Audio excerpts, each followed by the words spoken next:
D'Angelico versus Epiphone.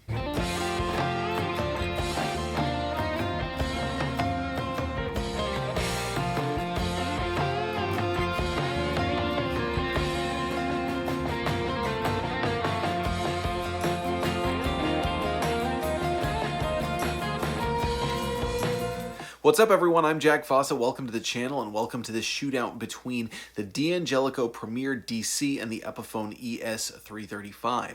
This video is brought to you courtesy of Zzounds. The ES-335 is currently on loan to me through the Zzounds affiliate program. If you want to support that, do your shopping through the links below. Let's hear these guitars back to back. Please remember to like, share, and subscribe, and I hope you enjoy.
All right, these two guitars, both very reasonably priced, great semi-hollow body guitars in the 335 vein. Obviously, you have the Epiphone ES-335 being a more budget-friendly version of the Gibson ES-335.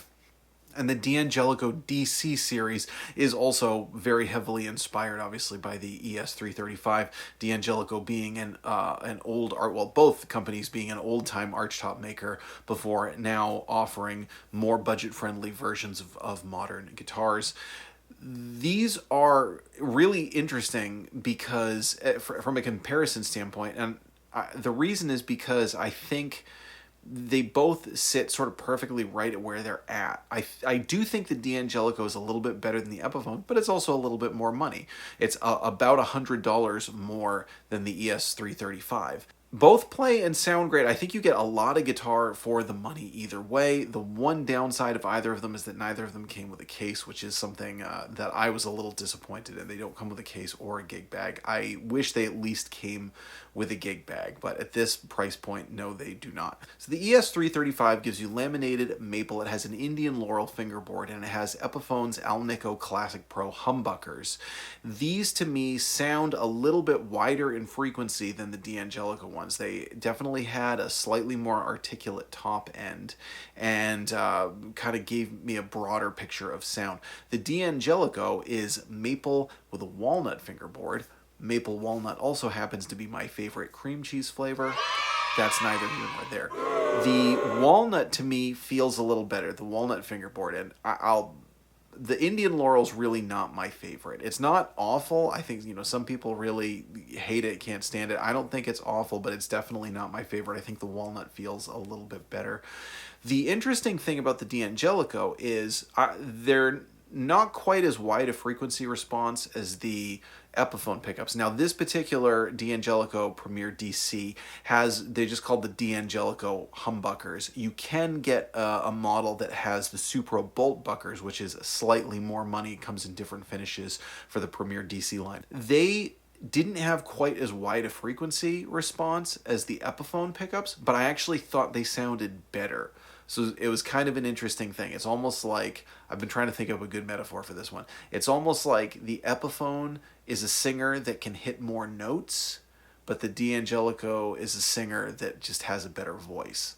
That's kind of the way that I saw it. Now, both are fine. I'm not saying that the Epiphone pickups don't sound good. I just thought the D'Angelico pickups sounded a little better, a little bit richer, I want to say.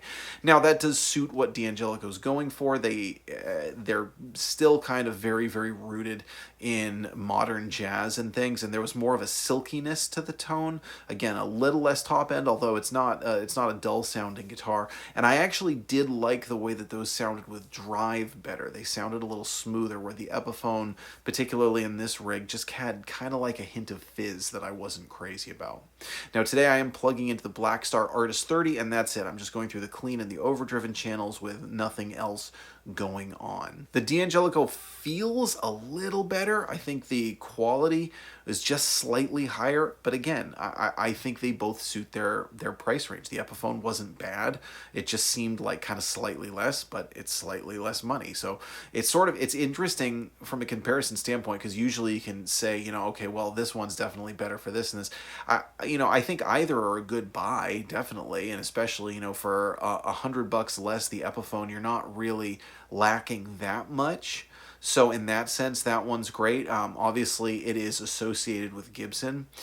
The cool thing about the D'Angelico that I do like, though, is that, whereas Epiphone has a storied history of its own, this is an Epiphone version of a Gibson model, whereas for D'Angelico, they're all kind of under the same brand. It's got the high-end Art Deco headstock with the great tuners and the styling and everything. So even though this is the lower-end D'Angelico, it's the same brand. It's the same as kind of the higher-end that you would get looks-wise. So what we're going to do now is a pickup-by-pickup comparison. We're going to go clean and overdriven, neck, middle, bridge. Again, just using the Blackstar Artist 30. Please let us know in the comments which one of these did you prefer the sound of. I kind of liked the Epiphone slightly better for cleans.